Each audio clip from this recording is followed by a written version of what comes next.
Atlas woke up in the attic of an abandoned house. He tried to find a way out of the house, but all he could find was a room with 3 doors. Each door hid a different danger. The windows and floor of the room behind the first door were made entirely of the magnifying glass, which meant that sunlight burned anyone who entered. The second door hid a room filled with toxic gas. And behind the third door, there was a hungry lion. Which door should Atlas choose to escape?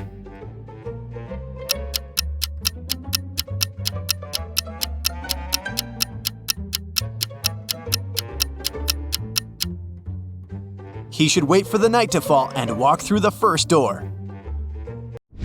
Sarah accidentally pulled a lever in a science lab and set free a group of mutant zombies. There were 4 people inside, and they needed to escape before the zombies caught up with them. They had 17 minutes to cross the bridge. Sarah was the fastest one. She could cross it in 1 minute. Lab assistant Dawn could get to the other side in 2 minutes. But the janitor and the professor needed 5 and 10 minutes to cross the bridge. How can they get to the other side if the bridge can only hold 2 people at a time? And each group needs to carry the only lantern they have to illuminate the way.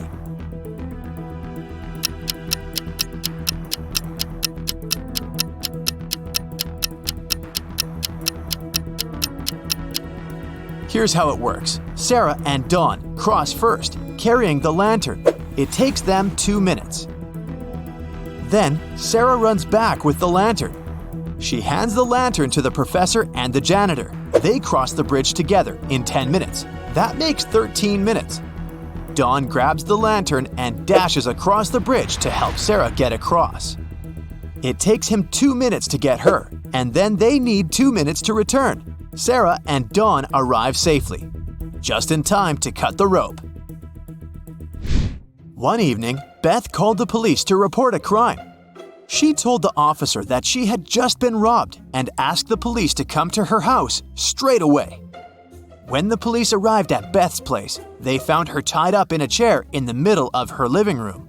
They asked her what happened, and she told them that a masked guy had broken into her house, stolen all her money, and tied her up in a chair. The police immediately arrested Beth for misreporting. Why?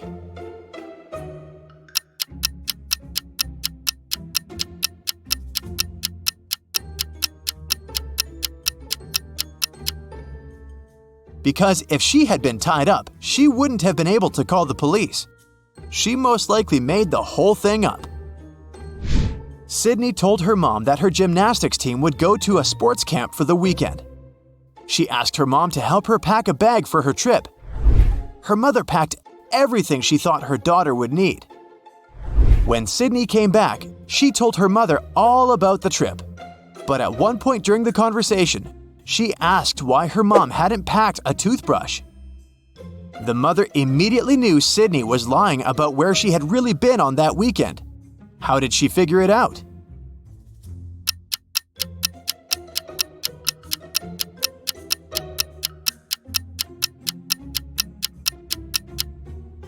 Because Sydney's mother did actually pack a toothbrush, but she put it under Sydney's gymnastics clothes.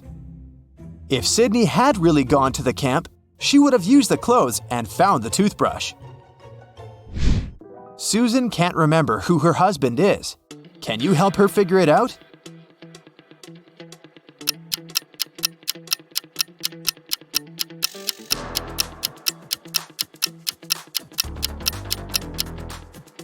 Well, it must be the guy on the left. Look, they're wearing matching rings.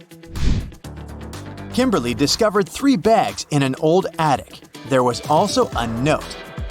It said that there was $1 million inside one of the bags. It also added that the other 2 bags were empty. Kimberly only had one chance to figure out which bag had the cash. And only one of the messages written on the bags was true. On the first bag, it was written, "The cash is not here." On the second bag, it was written, "The cash is not here." The last bag claimed, "The cash is in the second bag." If you were Kimberly, which bag would you choose?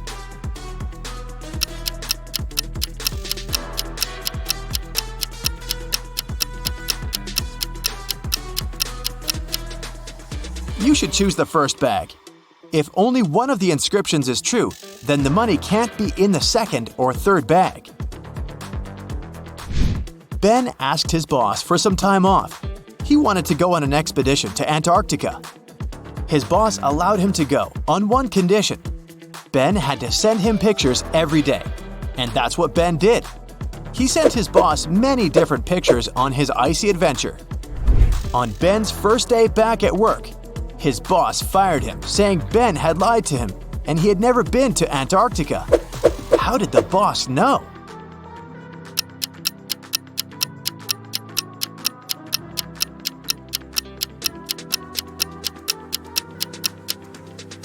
Take a closer look at these pictures. There aren't any palm trees in Antarctica, are there? It looks like Ben went to the seaside and forgot to remove the palms from his pictures. Becca came back after a 2-week vacation in Egypt. During her trip, she bought a beautiful emerald and wanted to show it off to some of her friends. She threw a party just for her closest friends, but the next day, she noticed that the emerald was gone.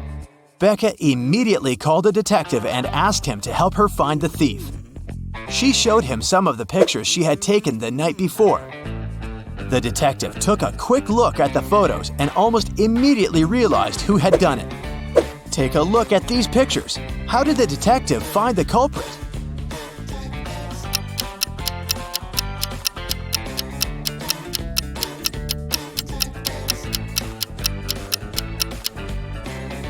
Look at the girl wearing a hat.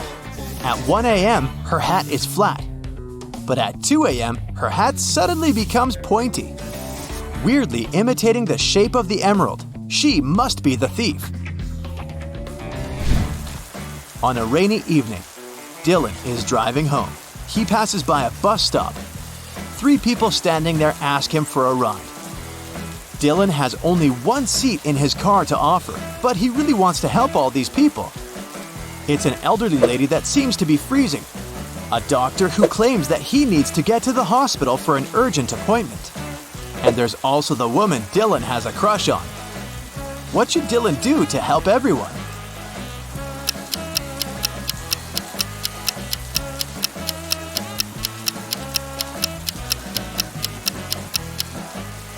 Dylan can offer the doctor to borrow his car, but he should also ask him to drive the elderly lady home first.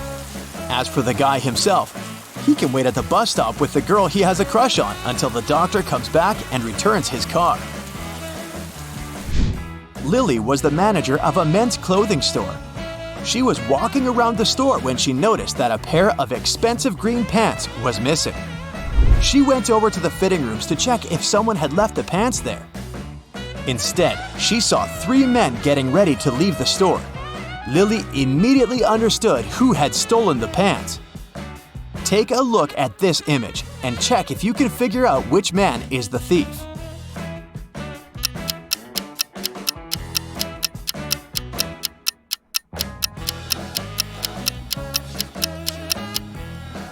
It's the man on the right. He's wearing black pants, but you can see something green peeking from under his pant legs. He must be wearing the stolen pants under his own. Josh was walking through a forest at night and came across an old castle. Pretty soon, he met 3 cloaked figures. When Josh asked them who they were, they answered that they were 2 werewolves and 1 vampire. The trio told Josh that he had made a bad decision when he entered the castle. They also said they wouldn't let him leave unless Josh outsmarted them. Josh had to guess which one of them was the vampire. The guy was only allowed to ask each one of them one question. And it couldn't be, "Are you a vampire?" After a few minutes of thinking, Josh asked, "What's your eye color?" He guessed who the vampire was and was allowed to leave the castle. Why did he ask this? And how did that question help him?